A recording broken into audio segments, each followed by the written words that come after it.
ஆனால் 64,000 புத்தகங்களை படித்த ஒருவன் இருக்கான் உலகத்துல.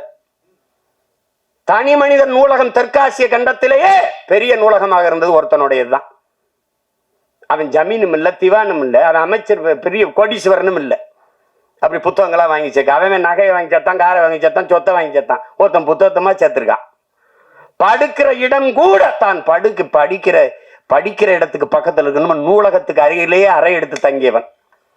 உலகத்தின் தலை சிறந்த கல்வியாளன் சிலையை திறக்க போகிறோம் என்று ஆஸ்திரேலிய பிரதமர் போய் சிலையை திறக்கிற ஒரு சிவப்பு பட்டு துணியிலே போர்த்தி இருக்கிறது.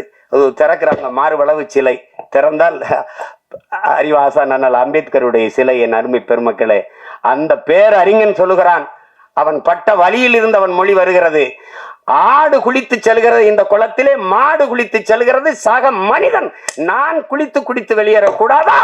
அந்த வழியை நீங்க புரிஞ்சுக்கிட்டீங்கன்னா இந்த படம் உங்களுக்கு ரொம்ப பிடிக்கும்.